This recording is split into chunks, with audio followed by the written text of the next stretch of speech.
Alhamdulillah pada kesempatan kali ini saya mendapatkan izin dari Habib Lutfi untuk menyampaikan beberapa pesan dari Maulana, dari Romo Kiai Maimun Zubair.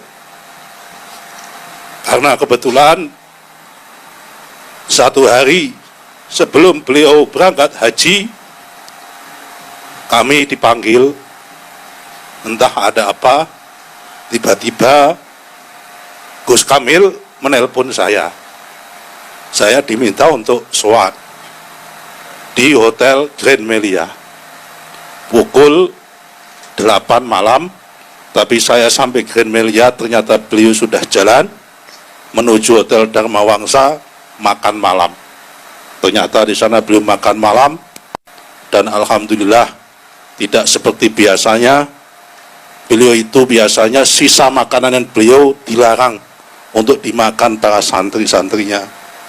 Tapi pada malam itu saya minta khusus sisa makanannya saya minta diberikan sama beliau. Setelah itu selama 1,5 jam saya dipanggil, diminta menghadap lagi di Hotel Grand Melia dan memesankan 7 pesan. Tapi yang akan saya sampaikan pada malam hari ini hanya 2, karena yang 5 sifatnya masih, yang 2 sifatnya pribadi, yang 2 pesan kepada Pak Jokowi, dan yang 1 saya akan sampaikan nanti pada saat yang tepat. Pesan yang pertama beliau, sambil beliau juga saya melihat memegang tangan saya, dan beliau mengeluarkan air mata, saya tahu persis waktu menyampaikan ini. Pesan khusus buat kita semua, aktivis Nahdlatul Ulama, aktivis NU di semua tingkatan, untuk tidak boleh dan tidak mau diadu domba dengan Ahlul Bait. Para aktivis Nahdlatul Ulama tidak boleh terpancing apapun dan bermusuhan dengan Ahlul Bait.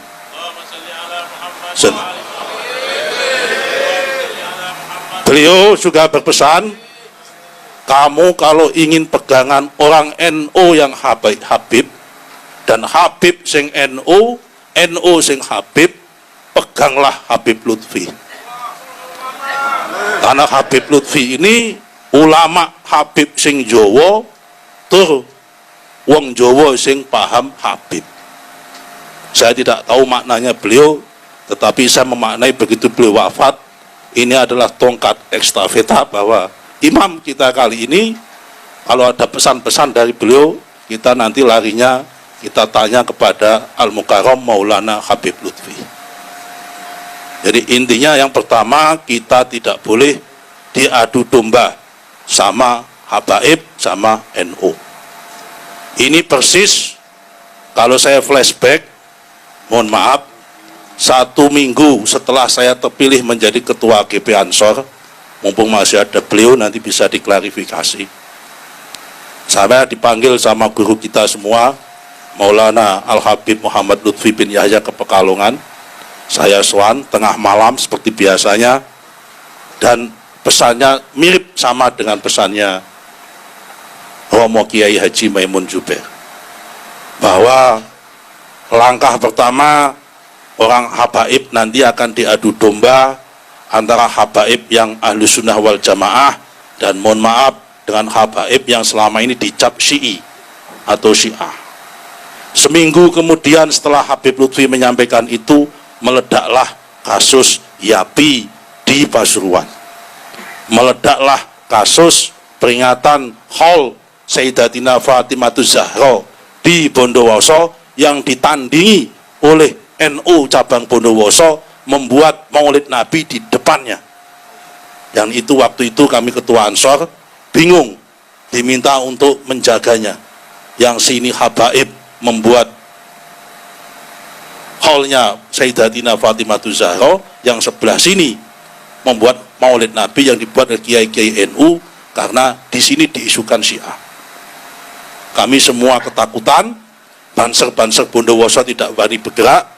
Kami diperintahkan Habib Lutfi, akhirnya saya mengerahkan banser dari Jember untuk supaya tidak terjadi benturan antara Habib-Habib yang dituduh Syiah yang sedang melakukan haul Sayyidatina Fatimah Zahra dengan kiai-kiai NU yang mengadakan tandingan berupa maulid Nabi. Ini jangan sampai terulang dan terjadi lagi. Pesan yang kedua adalah sambil bercerita tentang Mbah Wahab, karena ini tak buka rahasia, yang pertama kali membuat reinkarnasi lagu Yalal Waton Yalal Waton adalah Mbah Maimun Zubair. Tanggal 11 Agustus tahun 2011 kami dari PPGP Ansor kebetulan melaksanakan dan melakukan halakoh ulama muda di Tambak Beras Jombang, dan Mbah Maimun menjadi pembicara. Bila malam-malam seperti ini sekitar jam-jam 8 didampingi sama putranya beliau Gus Gofur, saya sama saya di atas panggung, beliau kembali menyanyikan lagu yang waktu itu masih asing di telinga kami tapi menyentuh di hati, yaitu Yalal Waton Hubbul Waton Minal Iman, Inhadu Ahlal Waton, yang oleh anak-anak Ansor sekarang yang nakal-nakal sering diplesetkan, bukan Yalal Waton tapi Yalal Waton Hubbul Waton Minal Iman. Beliau pesan bahwa NU harus nasionalis, NU harus nasional, dan Indonesia harus NU. Artinya apa? NU religius harus berbasis nasionalis, dan Indonesia yang nasional ini berbasis religius, dan itu religinya adalah NU. Kenapa NU harus nasionalis? Karena beliau mengatakan sambil mengutip tafsirnya Syed Muhammad Ramadan Buti pada malam hari itu, bahwa kebangkitan peradaban Islam akan muncul dari Indonesia.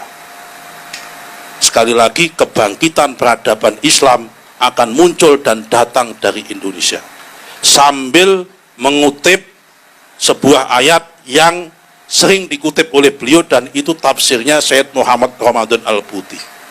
Menurut beliau, bahwa peradaban Islam ini mengalami 7 fase, dan nanti puncaknya adalah fasenya di Indonesia. Fase pertama adalah fase Muhammadun, pada zaman Nabi Muhammadun Rasulullah. Yang kedua adalah fase sahabat 4, walladzina ma'ahu, kata beliau. Fase ketiga adalah asyidda'u 'alal kufar, itu adalah Bani Umayyah. Fase keempat adalah ruhama'u bainahum, itu adalah Bani Abbasiyah. Fase kelima adalah fase kaum sufi sama kaum intelektual pada masa itu, Ibnu Rus, Ibnu Sina dan sebagainya. Tarakum ruk'an sujjatan yabtaguna fadlan minallahi wa ridwana, itu fase itu. Fase keenam adalah fase Turki Utsmani. Kenapa pakai Turki Utsmani? Lewat apa? Lewat simahum fi wujuhim min atharis sujud. Karena Turki Utsmani itu hobinya membangun masjid, itu adalah min atharis sujud. Yang ketujuh adalah fase Indonesia, yaitu adalah Kazar in Akhroja, dengan kalimat Kazar in Akhroja syat'ahu wastahla wastahan, itu al-ayah itu yang mengatakan bahwa kebangkitan Islam di dunia akan datang yang ketujuh dari sebuah negara, di mana negara itu adalah penghasil biji-bijian, dan negara itu bukan negara Islam tapi mayoritas Islam. Negara itu ada ajaran Nasrani, juga ada ajaran Yahudi. Itu dimaknai oleh Syed Ramadan Buti dan dikutip berkali-kali oleh Mbah Maimun adalah Indonesia. Karena itu NU harus menjadi kekuatan nasionalis di Indonesia. Dan ditutup sama pesannya beliau, Pak Ilmi Faisal, mohon maaf, karena NU harus nasionalis, saya pesan sama kamu Nusron, kamu jangan keluar dari Golkar.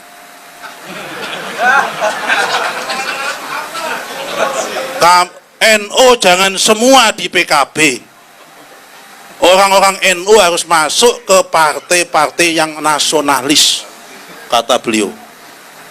Perkara yang P3 itu fardu kifayah hukumnya. Biar saya saja, kata Mbah Maimun, yang P3. Ya kan?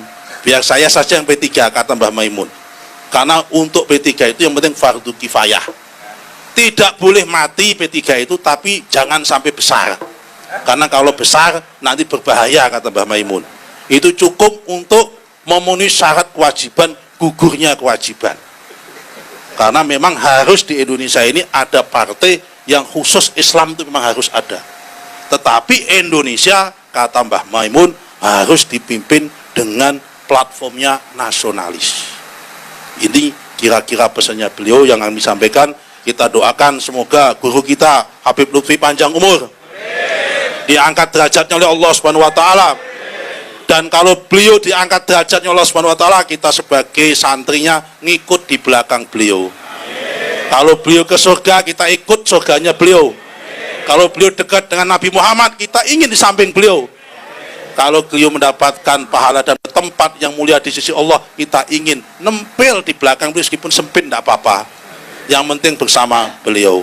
Marilah kita sama-sama kita doakan semoga kita semua yang ditinggalkan oleh Mbah Maimun Zubair sanggup meneruskan.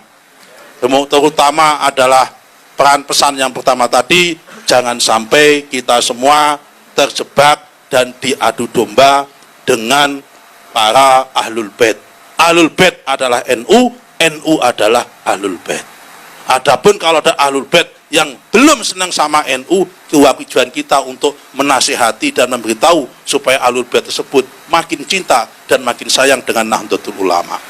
Sebaliknya kalau ada orang Nahdlatul Ulama kok tidak suka dengan ahlul bait, saya yakin itu NU sing goblok, NU sing setengah-setengah.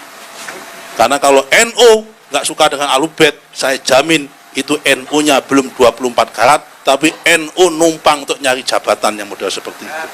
Karena NU adalah harus suka sama ahlul bait sesuai dengan hadis Nabi, taraktu fikum amraini lan tamassukum abada, kitaballahi wa itrati. Ya kan, ada dua hadis, yang pertama kitaballahi wa sunnati, yang kedua adalah kitaballahi wa itrati. Dan dua-duanya adalah sahih menurut Mbah Kiai Maimun Zubair. Demikian yang bisa kami sampaikan. Kalau kita orang NU, penutup salamnya wallahul muwaffiq ila aqwamit thoriq. Kalau orang PDIP, penutup salamnya wabillahi taufik wal hidayah. Barang siapa dekat dengan Pak Taufik, insya Allah banyak hadiah. Assalamualaikum warahmatullahi wabarakatuh.